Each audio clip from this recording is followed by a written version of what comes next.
सुप्रभात प्यारे बच्चों। आज हम पाठ पढ़ेंगे यमुनोत्री की यात्रा। यमुनोत्री यानी कि यमुना नदी की यात्रा। प्रस्तुत पाठ में पत्र के माध्यम से यमुनोत्री की रोमांचकारी यात्रा व प्राकृतिक सुंदरता का वर्णन किया गया है। यमुनोत्री ये डेट है, आप उसी दिन की डेट लिखेंगे जिस दिन ये लिखेंगे। प्रिय शालिनी, ये एक सहेली ने अपनी दूसरी सहेली को पत्र लिखा है। नमस्कार। यह एक पत्र है।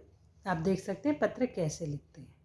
जिस जगह से नाम से हम लिखते हैं वहाँ ऊपर लिखते हैं, फिर तारीख लिखते हैं, फिर किसी का भी जिसको हम पत्र लिख रहे हैं उसका नाम लिखते हैं।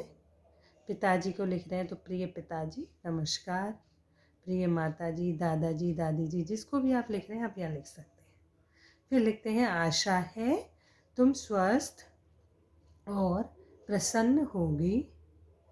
कितना अच्छा होता अगर पहले के कार्यक्रम के अनुसार तुम भी हमारे साथ आती। शायद पहले इनकी सहेली को भी इनके साथ आना होगा, पर कोई बात नहीं, मैं तुम्हें पत्र द्वारा यहाँ के बारे में विस्तार से बताती हूँ। अब तक तो तुम्हारा बुखार भी ठीक हो गया होगा। यानी कि वो बुखार की वजह से शालिनी उसके साथ नहीं जा पाई, इसलिए वह यमुनोत्री से पत्र द्वारा उसे यमुनोत्री की यात्रा के बारे में बता रहे। तुम्हें पता है यमुनोत्री उत्तराखंड राज्य में स्थित है। हमारी यमुनोत्री यात्रा हरिद्वार से शुरू हुई। हरे भरे लंबे पेड़ों और घने जंगलों से गुजरते हुए हमारी इस यात्रा का पहला पड़ाव छोटे से गांव चंबा में था। यमुनोत्री यात्रा के बीच में चंबा गांव पड़ता होगा। यहाँ इन्होंने एक रात रुके थे। यहीं हमने रात का भोजन किया और आराम किया। सुबह यहाँ मिलने वाले सेब, कच्चे बादाम, चेरी तथा ताजे दूध से भर पेट नाश्ता करके बहुत मज़ा आया। यहाँ के लोग पेड़ों से बहुत प्यार करते हैं। प्रकृति का अद्भुत रूप देखते हुए हरियाली और ताज़ी हवा के साथ हम नंदा देवी के आगे बारकोट पहुँचे। यहाँ पर आकाश को छूती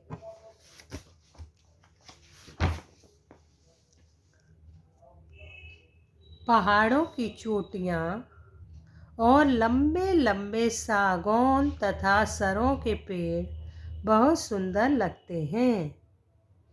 शांत वातावरण में पक्षियों का चहचहाना तो मैंने पहली बार सुना।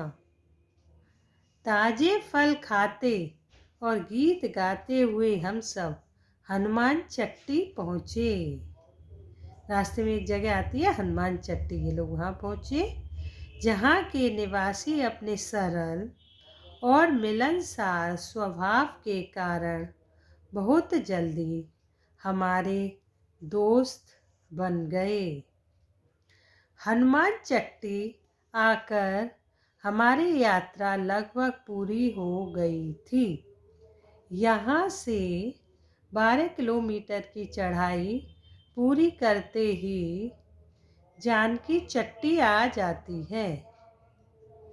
जानकी चट्टी के पहाड़ों की बर्फीली चोटियों से टनों बर्फ फिसलती हुई पिघलकर नीचे आती है।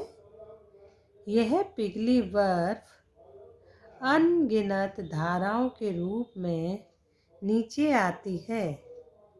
इन धाराओं के संगम को ही यमुनोत्री कहते हैं। यह एक पवित्र तीर्थ स्थान है। यह हिंदुओं का पवित्र तीर्थ स्थान है यमुनोत्री। यही धाराएं नीचे आकर यमुना नदी कहलाती हैं। यमुनोत्री की चढ़ाई बहुत कठिन और खड़ी है। सुबह के समय यहाँ सूरज की किरणें रंग बिरंगी धूप छाया का खेल खेलती हैं। यहाँ पर सीढ़ी नुमा पहाड़ से स्वच्छ व गर्म जल वाला फेनिल झरना नीचे उतरता है। झरने का नाम है फेनिल, और जो सीढ़ी नुमा पहाड़ से और नीचे उतरता है, इसका पानी बहुत ही स्वच्छ और गर्म है और गौरी कुंड बनाता है। कहते हैं पार्वती जी ने शिव जी को पाने के लिए यहीं तपस्या की थी। इसमें स्नान करते ही हमारी सारी थकान मिट गई। यहाँ बहुत सारे मंदिर हैं, परंतु प्रमुख हैं यमुना जी का मंदिर। इसके ठीक ऊपर की चोटी को कालिंद कहते हैं। यहाँ से निकलने के कारण यमुना को कालिंदी भी कहते हैं।